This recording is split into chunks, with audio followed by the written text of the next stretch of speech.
Então, retomando daqui, ó, o blastóporo, que é o orifício por onde as células que deram origem à endoderme invaginaram, né, entraram aqui para o interior da blástula, formando a gástrula. Esse blastóporo, que é o orifício, ele pode ter dois destinos, ou formação da boca ou formação do ânus. A gente vai ter, então, dois tipos de animais, dois grupos de animais. Aqueles animais em que o blastóporo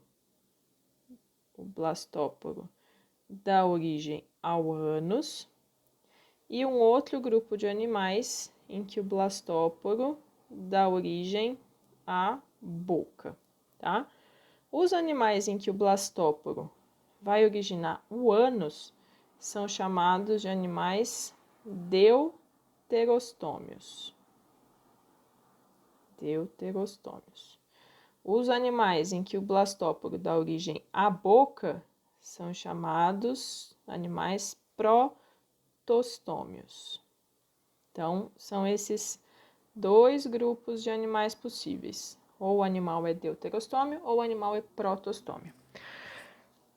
Claro que para os animais que têm sistema digestório completo, ou seja, tem boca e tem ânus, se primeiro formou a boca, depois vai formar o ânus. Se primeiro formou o ânus, depois vai formar a boca, tá? Mas não são todos os animais que têm tubo digestório completo. A gente vai ver isso mais pra frente, tá? Então, quem são aqui, ó, os animais chamados de protostômios?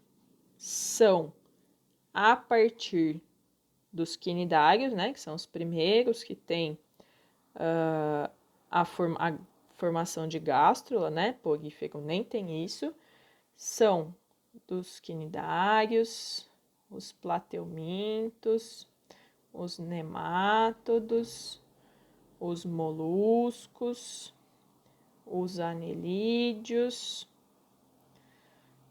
e os artrópodes, tá? São esses 1, 2, 3, 4, 5, 6 filos animais que são todos protostômios, tá? Nossa, que difícil guardar todos esses. Tá, então é mais fácil a gente guardar quem não é protostômio, né? Quem é deuterostômio. Os deuterostômios são só dois filos, os equinodermos e os cordados, tá? Então, os únicos animais em que o blastóporo dá origem ao ânus e a boca se forma depois são os equinodermos e os cordados. Equinodermos, estrela do mar, por exemplo, e cordados, os vertebrados, né? Peixe, anfíbio, réptil, ave, mamífero. Beleza? Continuando no desenvolvimento embrionário, então, a partir dos plateumintos, né? Por que a partir dos plateumintos? Porque os quinidários são só diblásticos, eles param no estágio de desenvolvimento da gástrula, certo?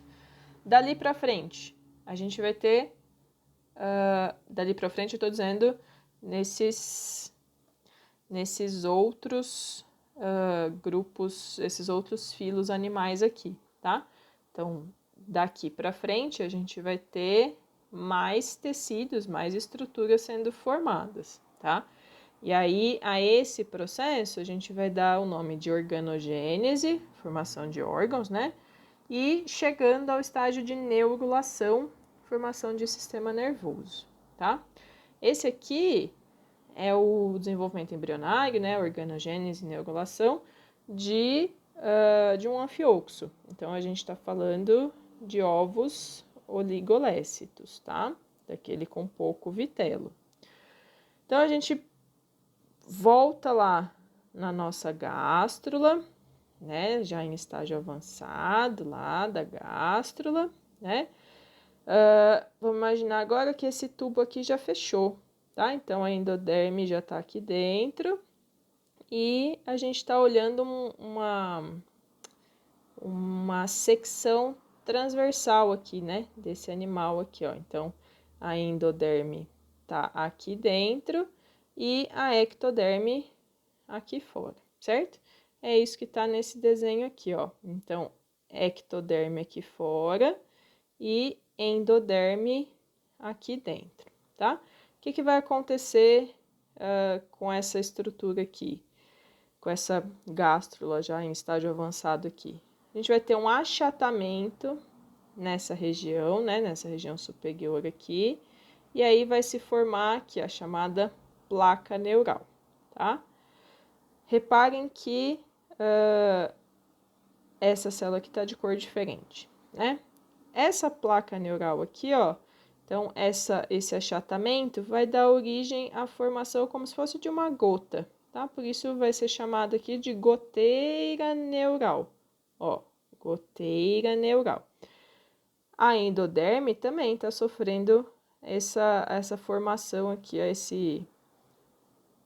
formando essas pregas aqui, certo? Avançando aqui na goteira neural, ó, a gente vai unir essas duas pontas.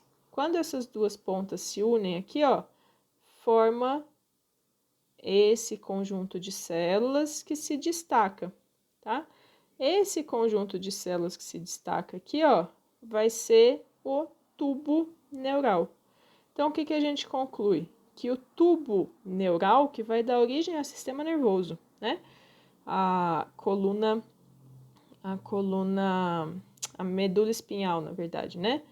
No nosso caso. Esse tubo neural tem a mesma origem embrionária dos tecidos de revestimento, dos tecidos externos.